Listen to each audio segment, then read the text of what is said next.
Hi, this is Marty once again and welcome to my channel.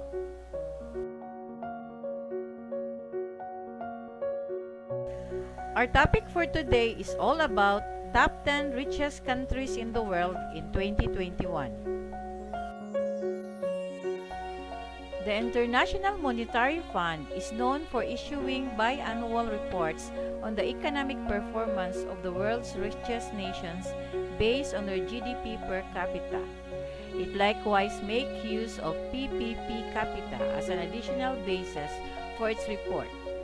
Essentially, PPP makes a just comparison of living conditions among different countries by taking into considerations inflation rates and relative cost of living.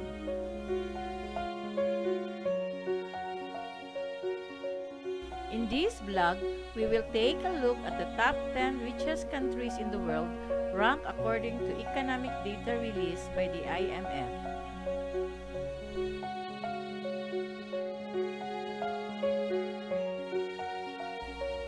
Number 10, Hong Kong.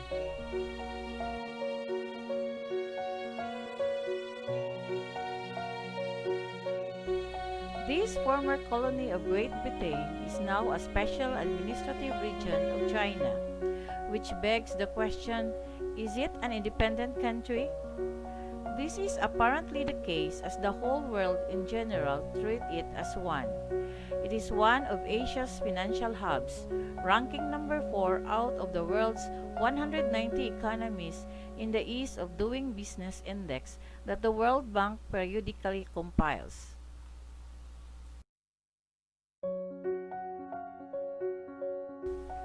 A popular destination for startups, Hong Kong is open to foreigners owning 100% of their businesses, despite the absence of citizenship. It is also home to the largest number of ultra-high net worth people in the world.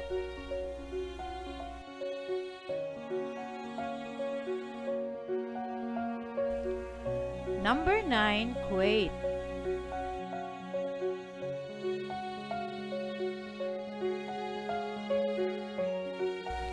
Ninth in our top 10 richest countries in the world list, this small Arab nation is known for having a petroleum-based economy with petroleum-based products accounting for 95% of its exports. It therefore does not come as a surprise that Kuwait GDP per capita has reached $66,980, spiking by 1.9% from the previous year.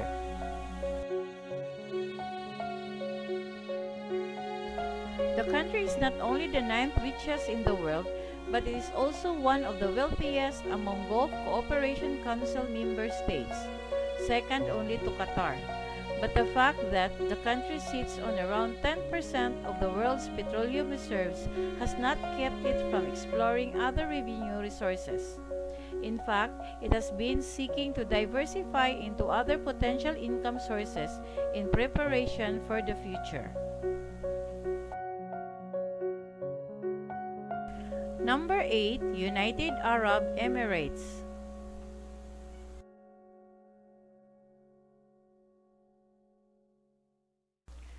Another Middle Eastern country that relies heavily on petroleum revenues, the United Arab Emirates also benefits from income derived from its telecommunications and services sectors. It does not rest on its laurel despite being among the world's most wealthy nations. It has been diversifying its income sources, betting on industries that have high yield potentials.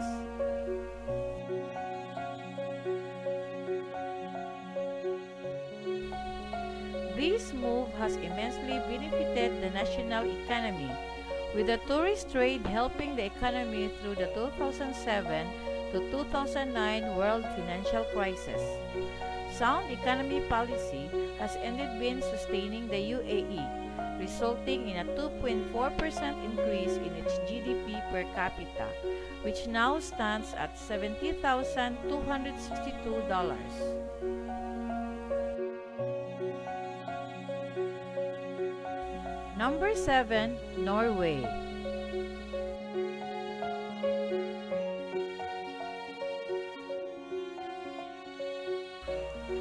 A prominent country in Scandinavia, Norway is gifted with both beauty and charm, not to mention a rich economy.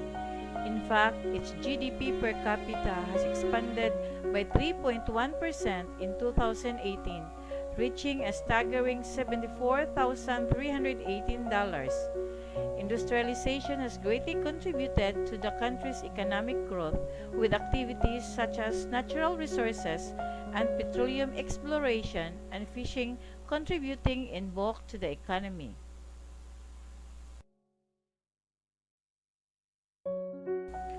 Known for its impeccable living standards, Norway's monetary policy of an independent nature, which has apparently been working to its advantage given its high productivity, state-sponsored health care, and negligible unemployment rate.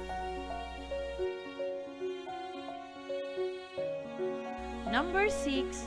Ireland.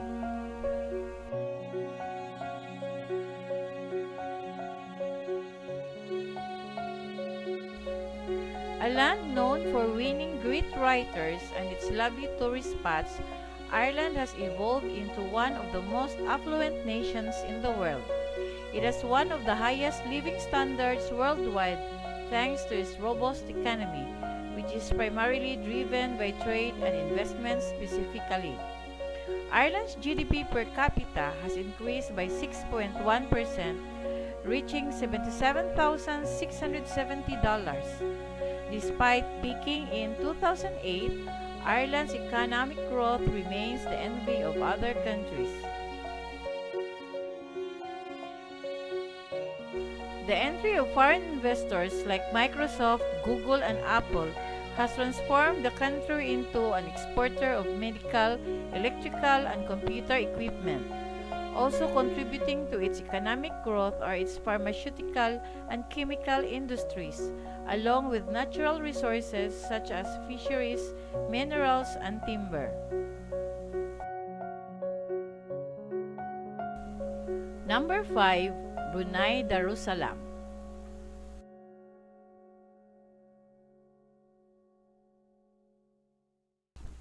This small Southeast Asian nation is populated by only 400,000 people, but don't let its size fool you. Brunei Darussalam has consistently made it to the top 100 richest countries in the world in recent years. This year, the country holds the number 5 spot with a GDP per capita of $81,612, up to 3.1% from 2017. This robust Southeast Asian economy is heavily dependent on its oil and natural gas production, which support more than half of its GDP.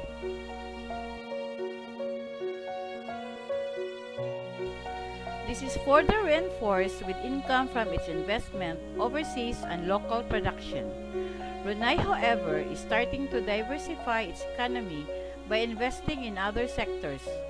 The strong economy is reflected in the government's subsidy of food and housing and provision of free health care to its people.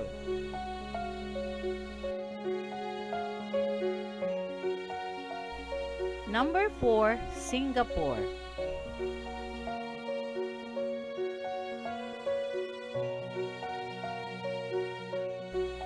This cosmopolitan city-state of 5.612 million people is known as the wealthiest nation in Asia and by far fourth in the whole world, with a GDP per capita of $98,255, a 4.4% increase from 2017.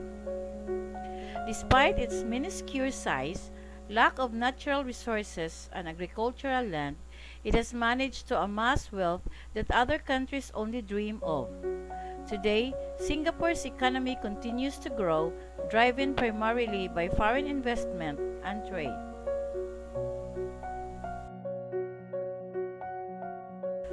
The largest economic sectors includes banking, shipbuilding, and electronics.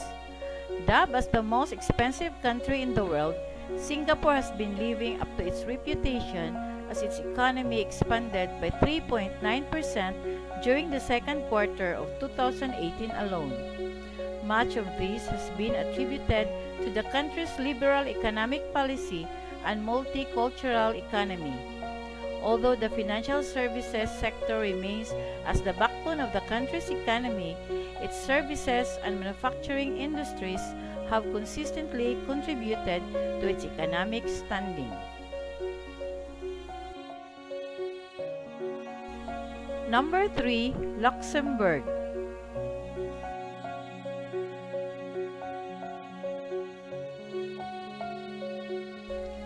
This small European nation is known for its majestic castles, delectable cuisine, and being the last Grand Duchy in the world. But the country more than makes up for its size with its strong economy. Luxembourg ranks third in our list of the top 10 richest country in the world.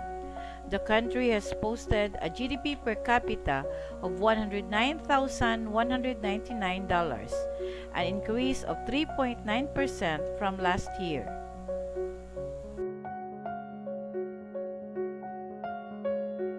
Its diverse natural resources are seen as the main driver of Luxembourg's economic growth, with the steel, industrial, and banking segments as its leading revenue generators. It has also been attracting banks from around the globe owing to its low taxes, proof of which is the fact that the country has over 150 banks. Conservative economic policies have also played a role in the country's economic growth, with an economy known for innovation and negligible inflation rates.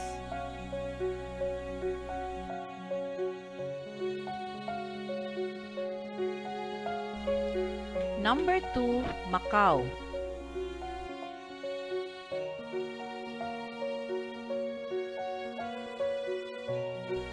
This former Portuguese colony has established itself as the second wealthiest nation in the world, posting a 7.4% increase in its GDP per capita, which has reached $118,099.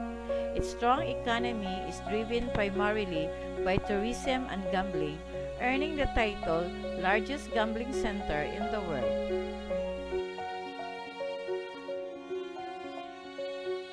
Compared to other gambling economies, Macau has reaped the most benefit from the sector, continuously posting the highest gambling revenue in the world since the year 2006. Visitor arrivals have likewise increased, rising by 8% to 16.81 million during the first 6 months of 2018. Although these income sources have been consistently delivering, moves to develop the administrative and manufacturing sectors are underway.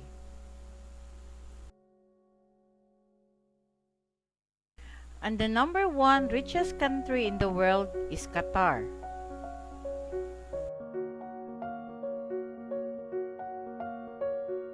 Ranking first in our top 10 richest countries in the world's list is oil-rich Qatar.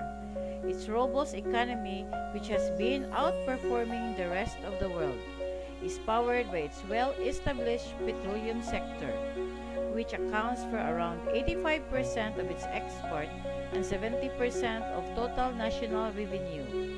With a population of only around 2.639 million, Qatar enjoys the economic benefits of a small nation blessed with vast oil reserves. The country in recent years has enjoyed surplus revenues from the oil sector. Aside from this, the tourist trade has also been contributing to the national coffers, along with its steel and fertilizer exports. But Qatar's economy is far from perfect. relying on expat laborers to keep its economic engine running. The government does not levy any taxes on Qataris, making them enjoy their earning in full, along with the national health insurance that the government sponsors.